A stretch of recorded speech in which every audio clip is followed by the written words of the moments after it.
So when I was stationed in Okinawa, Japan, I fell in love with Japanese curry because of this one restaurant called CoCo Ichibanya Curry House. And I don't know what they put in it, but it was addicting like crack. So we call it Crackos because we call it CoCo's for short. This recipe isn't going to be exactly like CoCo's, but Japanese curry is still good. So these are the essentials. I got potatoes, onion, ginger, clove of garlic, carrots, the meat you want, which I'm using beef, ketchup, Worcester sauce, which I got the Bulldog brand, which is a Japanese Worcestershire sauce.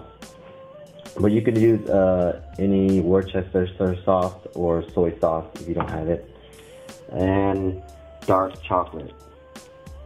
And optional, you could put any kind of vegetables you want in it. These are the ones that I'm just going to put in, but you don't have to. You also need whatever chicken broth, beef broth cube, vegetable broth cube you want to use, one of those. And the important thing is the curry block. I always get the Golden Curry brand, hot. These are the best, I think.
Alright, my pot is hot. I'm gonna add about 2 tablespoons of oil. You can use any kind you want.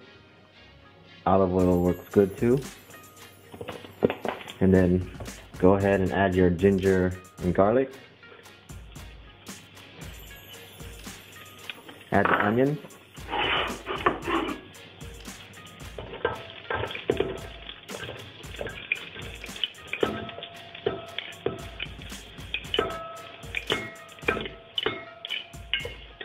Turn it around.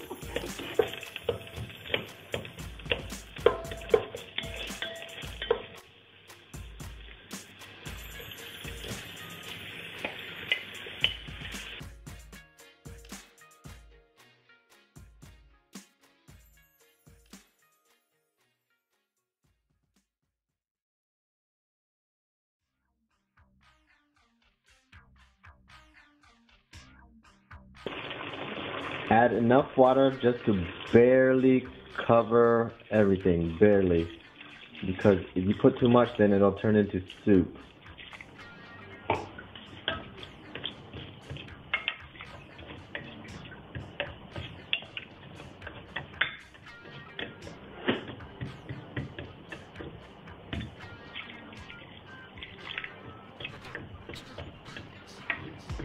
There, it barely covers it.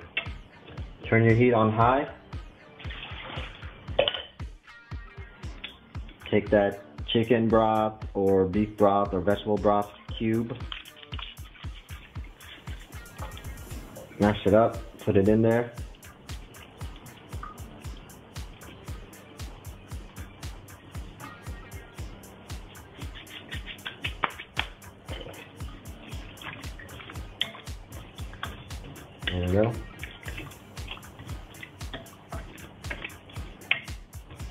We're gonna let it sit and let it boil until the vegetables become soft. There's gonna be dirty scum, so go ahead and just scoop it out. No big deal.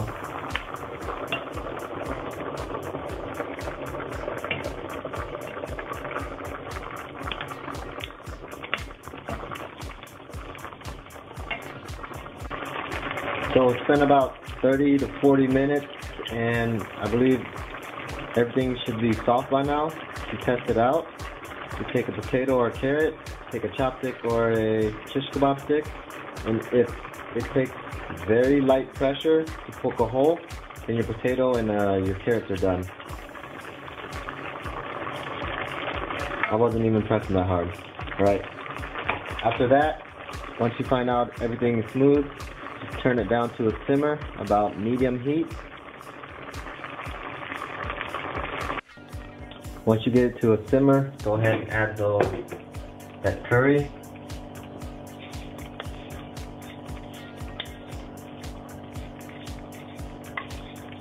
Chopping it up makes it easier for it to dissolve faster.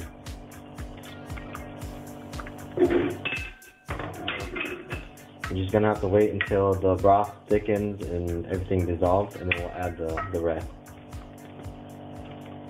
And you can see the color changing.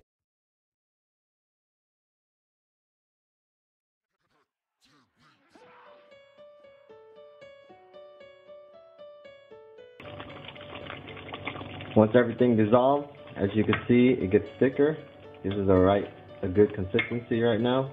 If it's more soupy, then you probably added too much water, and if it's like a brick, then you probably add not enough water. So now we're gonna add the special ingredients. I like to add the dark chocolate.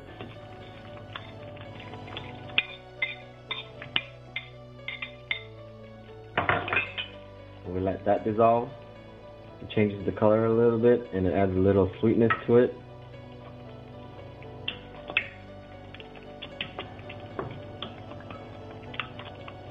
Once that dissolves, we're going to add ketchup. I like to add about 2 tablespoons. There you go. This adds a tanginess to it.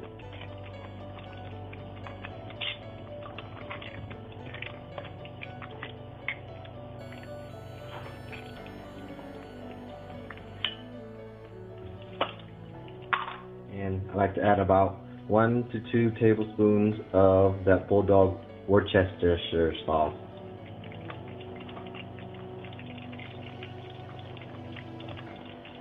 It's up to you. See, right there.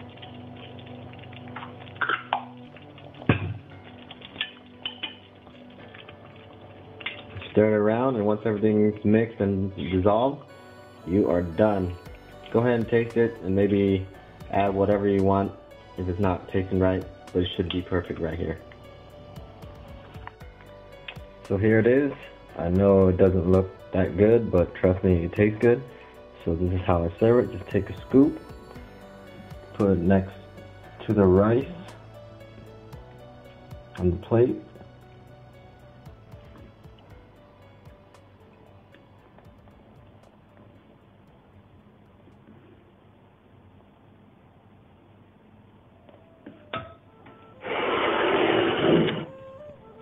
There it is. You put it on top of the rice if you want, but whatever. Enjoy. And if you ever want to make it spicier and it's not hot enough for you, I go ahead and add these homemade dried chili powder peppers. A lot of people, they have them. Just go ahead and put it. It won't affect the taste, but it will give you a spicy afterburn. And you just stir it up, and that's it.